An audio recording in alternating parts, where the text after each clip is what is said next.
Hey everyone, we're back. With me is Mike, who's going to be taking us through how to create immersive learning that works.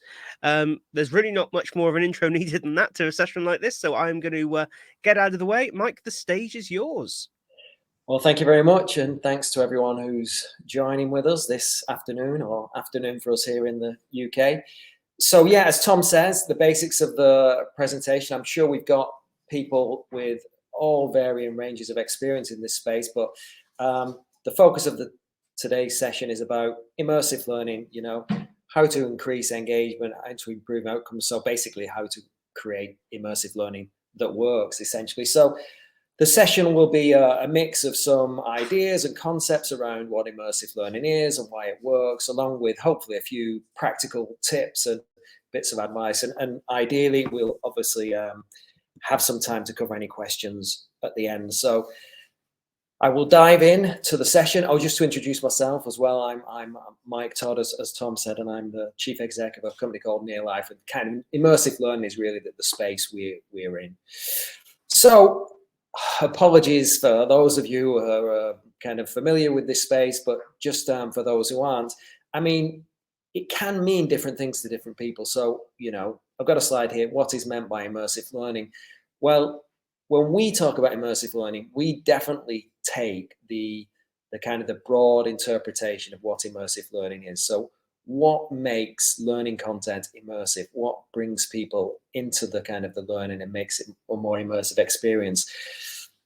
But in the more, shall we say, academic realm, there are kind of three strands that make up immersion when you talk about immersive learning. So one is system immersion. What does that mean? Well, basically, I suppose the kind of the technical means by which the immersion happens. So this really covers the kind of the VR, the XR, the AR space, meaning that you've got kind of a technical means of giving people a more immersive experience visually. So they're more in the moment because they're in an immersive space that's created by technology. But that, which tends to be many people's interpretation of what immersive learning is, isn't the only form of immersion. You've got narrative immersion. So, and this is really, goes back to the interpretation you might have. If you're immersed in a good book or a good film, you're immersed in it because you're kind of following the narrative. You are kind of very present in the thought process that's connected with that narrative. So that's can be equally immersive, even if it's not VR or XR. It can still be very immersive. And then you've got the challenge-based immersion, which is really, I suppose, what all good learning design aspires to, where you've got some sort of activity which is engaging. So again, doesn't need to be purely narrative, doesn't nearly need to be purely kind of technical in terms of the VR technology used, but simply having engaging activities can in and of itself be seen as immersive. So we always argue that immersive learning is a kind of an extension of a lot of existing theories. So, I mean, this slide says, does immersive learning work? Well, yes, it does for a number of reasons, and reasons connected to all the 3 points earlier. But one of the key reasons is that it is this extension of established theory. So we look at immersive learning really as an extension of established approaches like experiential learning, the idea of learning by doing, which is kind of as old as, you can see these quotes, whether it's attributed to Confucius or sometimes contributed to Benjamin Franklin, but this idea of, if you show me, then, fine, I will learn a bit. But if you involve me, then you're going to learn in a deeper way. So by doing that, you learn better. And then you've got ideas. Again, it's almost a kind of a separate genre, shall we say, of learning theory. But gamification is very much about this kind of immersive idea, especially with that third point we spoke about earlier, the challenge immersion. So it improves, however you approach it, it improves the engagement because you've got a more, as I said, well, to coin a phrase, a more immersive experience. And this very fact normally would allow for more interaction points, which can in turn give you better evaluation. And all this stuff, I'm not going to give the academic breakdown here, but if you do research into these topics, all supported by research. So we know that immersive learning improves knowledge retention.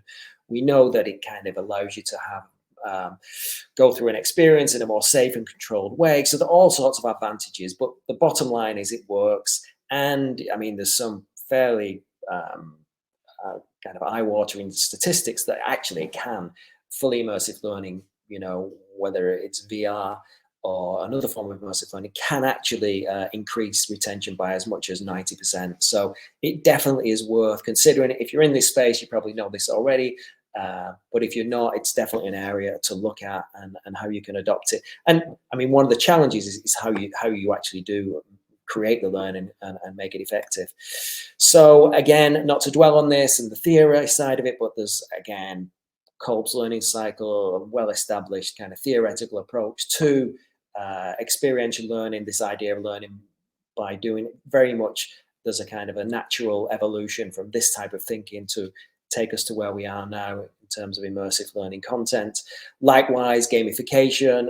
This is worth checking out if you've not had a look before, but there's a very influential thinker in this space based out in California, a guy called Yu-Kai Chow. A lot of his stuff actually tends to be in the advertising space where this is also relevant, but it is completely relevant for learning. And you can look at these kind of principles here like narrative. Again, we talked about narrative immersion, but things like, having scarcity, having people chase things down, competition, scoring, time-based pressure, all these things are kind of techniques of gamification, which can enhance the impact of immersive learning and make it more effective. So what are some example use cases where, I mean, there are probably many, many more than I'm going to mention here. And it's really about kind of understanding your own space, the kind of the learning that you deal with. But there are some kind of standout and obvious ones. And from our experience, we've seen kind of trends in this space and projects we've either worked on or people who've used our software have been kind of focused on.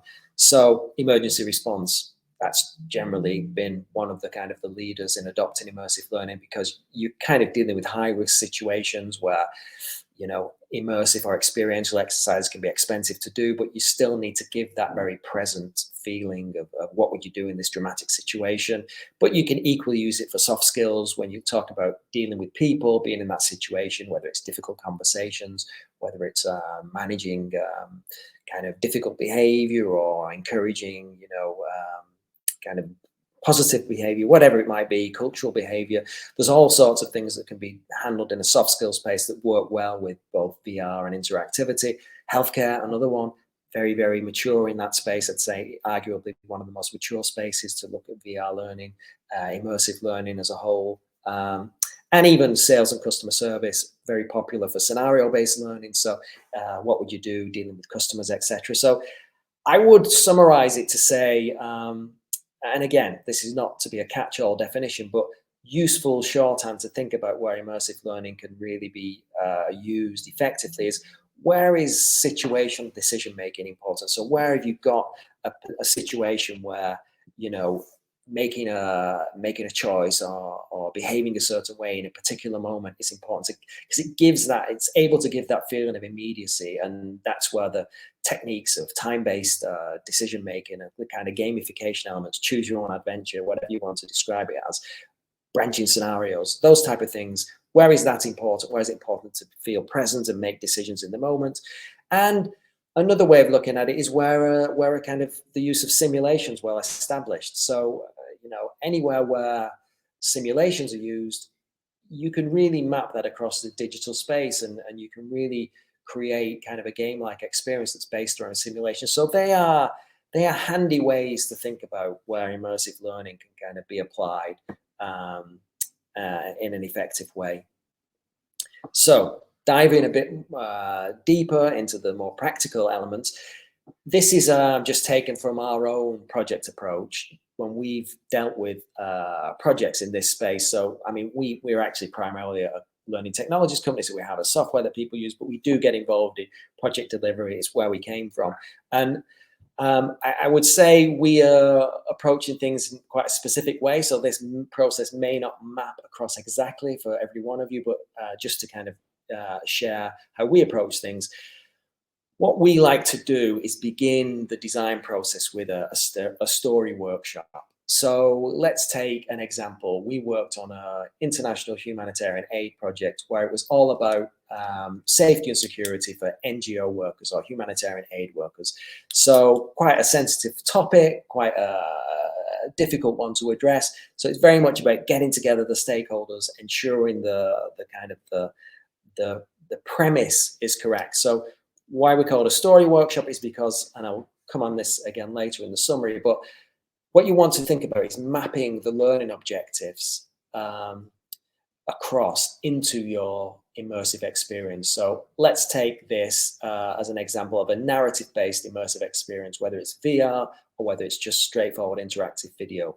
But you've got a story workshop, so you've got everyone around the table. You've got kind of a template of, or rather a kind of a blueprint for the meeting. These are our top level objectives. And how would these play out in real life situations? How would it, in our case that I referenced earlier, like a humanitarian aid worker, they're trying to get access to a particular area, they've got to negotiate a roadblock, or they've got to negotiate with the local mayor to get access and delivery. So what would be the realistic way that this might unfold? But it could be a sales scenario. Somebody walks into a showroom. What would be the first thing you say?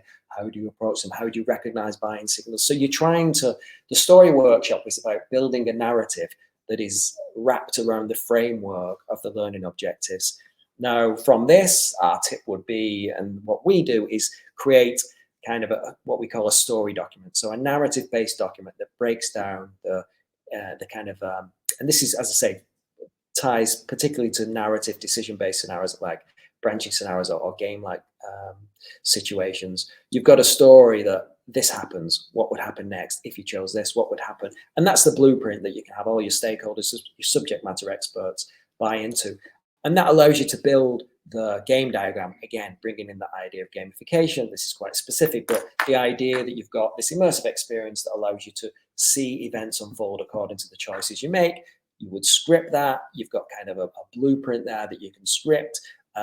So this would be whether you're using something like, I don't know, an animation tool like Beyond, whether you build it in a completely CGI rendered virtual environment, or whether you are kind of filming it, which is the case with the example I mentioned with the aid workers, whether it's filmed with actors.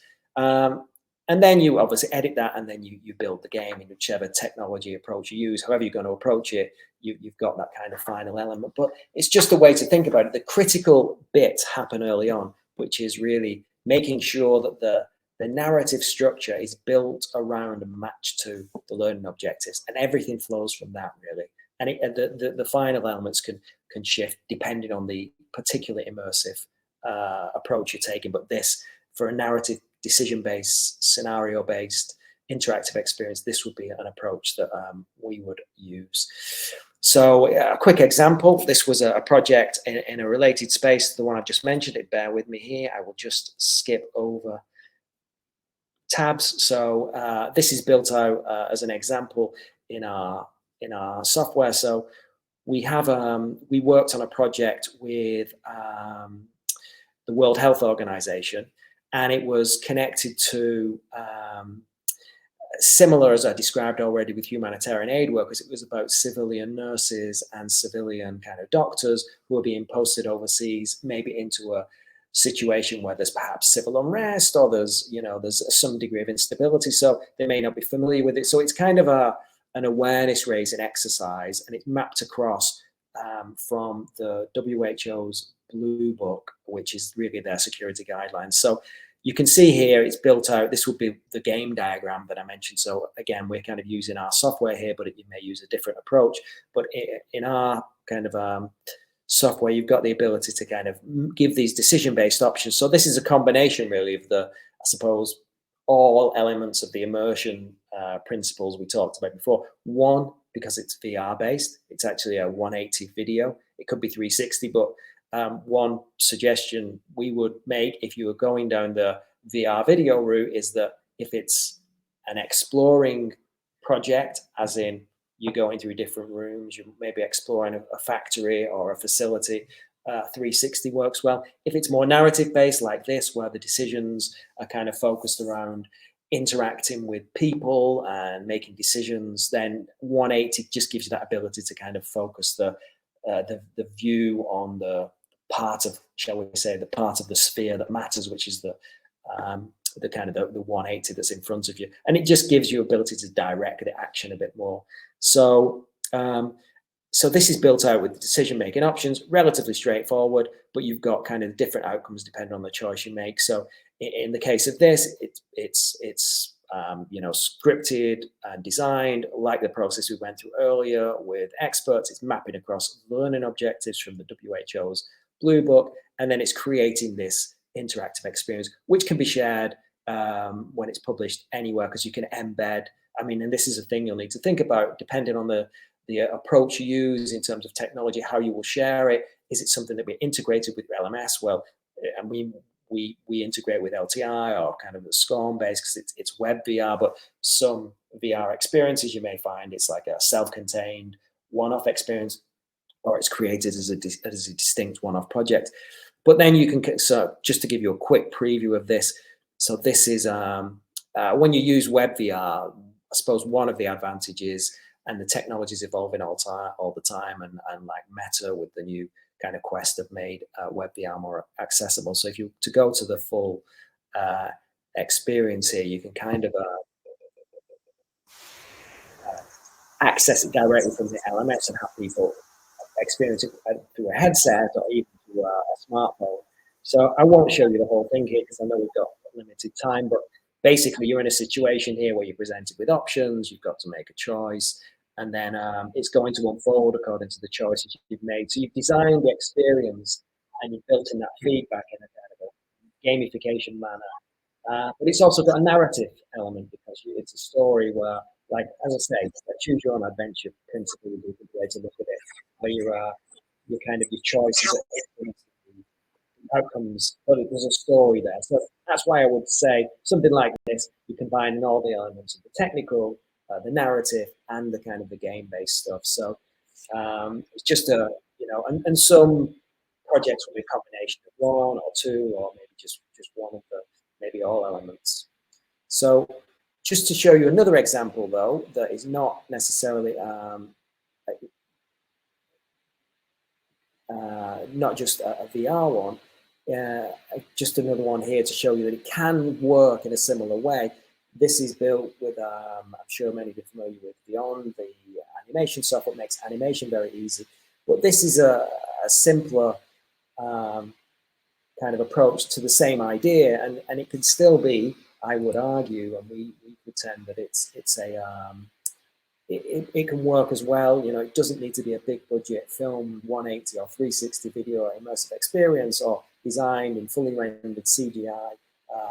But you can, even with something like Beyond, or you can still make it. You can still have that challenge-based element and the narrative-based element. So I think we've got here. Is it my project? Bear with me. I think. So this is St. John Ambulance one. And it was adapting, again, with the learning at the heart of it, adapting a little exercise that they created, aimed primarily at children. I think it was 7 to 12 age group, but it's like what to do in a choking emergency. And so you've got a mini exercise, same way, built pretty straightforward. You've got decision-based outcomes, so you've got options, and you can see here, because it's tracking the interactions, you can kind of give feedback against the choices if that's the approach you're going to take. So this idea of using gamification or challenge-based activity allows you to obviously understand the way people are responding or engaging with it more clearly. But it works the same way. You've got a similar approach that, even though it's not fully immersive, it's 360, you've got kind of a situation where you're presented with challenges. This guy is choking. So, and then you get your choices, what you're going to do. I think this is correct from memory. And then it's given the outcome. This is a bit more like explanatory in that it's got kind of some narrative around what the right options are. So it's less fully immersive in terms of the story, but it is kind of a mini challenge. You've got to kind of figure out what what the right approach is. The reason I show you this one is really just to underline the principle, though, that immersive needn't just be considered as a full-blown VR experience that's got high cost or high technical difficulty attached to it. You can still create that experience of immersion by using a clever approach to kind of the learning.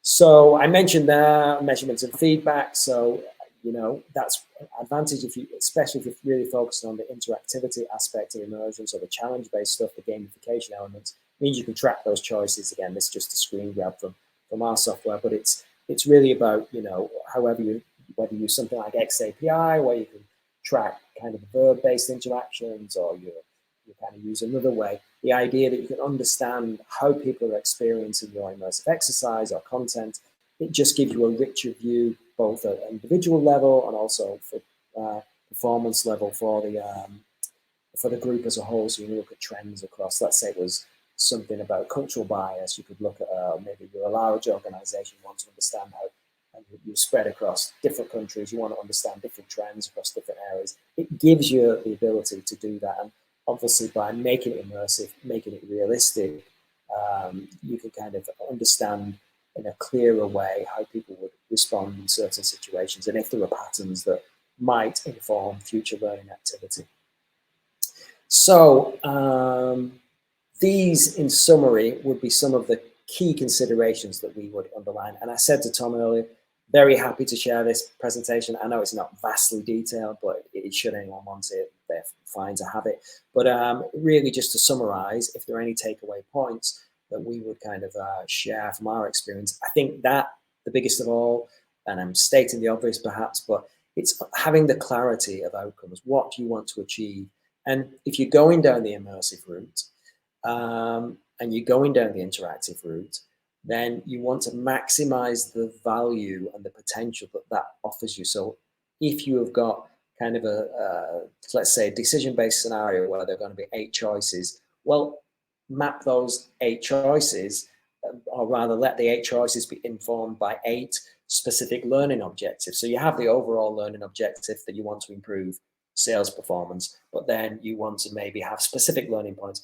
Make sure that make sure you get the customer's name first, then make sure you follow up, etc. There might be a process of specific learning points that you want to tease out, and you can map the decision-based interactions or the challenges to that framework. So that would be the number one and most important point, is make sure that the immersive approach matches the kind of outcomes you're looking for. And again, is VR needed? Is 2D enough? Does it need to be time-based? Those elements, if you've got clarity of the outcomes, then you can kind of get the best approach.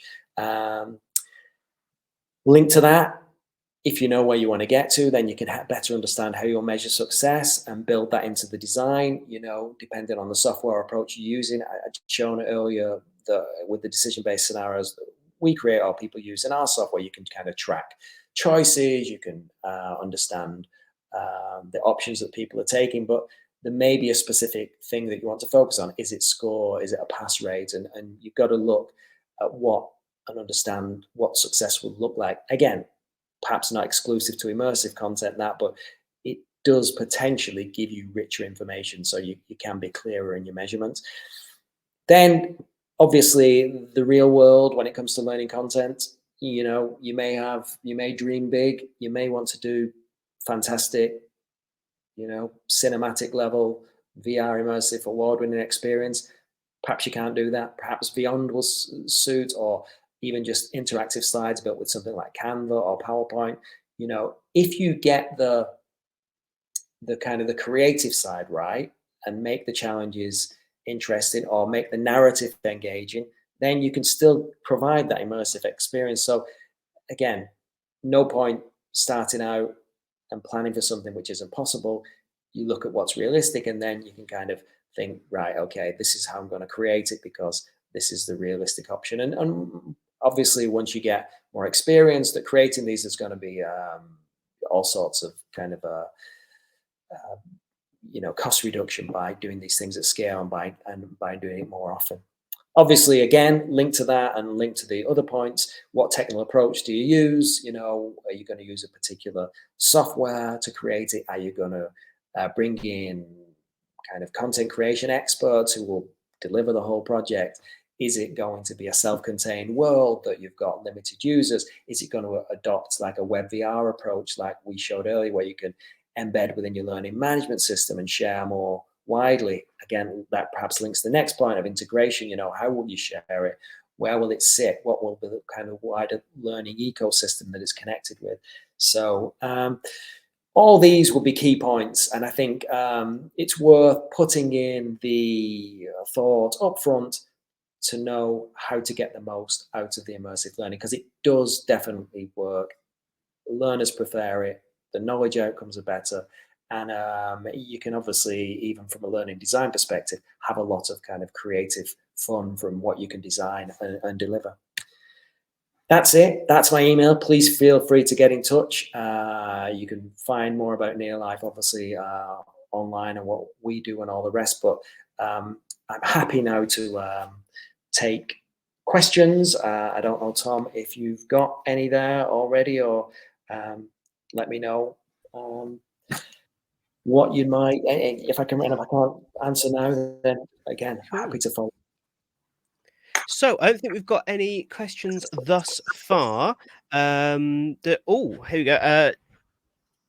Jonathan Rocks just said, I do like the ability of that 180-degree video to help simulate the area where they will need to use the skills, which is quite a cool idea. So I guess one question I kind of always have is, assuming I'm starting from I've never done any of this before.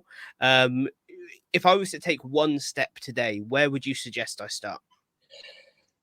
I think I would think have a topic in mind where you think that this could be valuable. So it might be an area of learning that either you deal with now, or something, a kind of a new area that you're looking at. But you know, it does take a little bit more time and effort, and there are technical elements that needn't be overly complex. But this type of thing can be as simple or as hard as you want to make it. But I think having clarity on where you want to apply the immersive learning, where it will really add value, is a great place to start.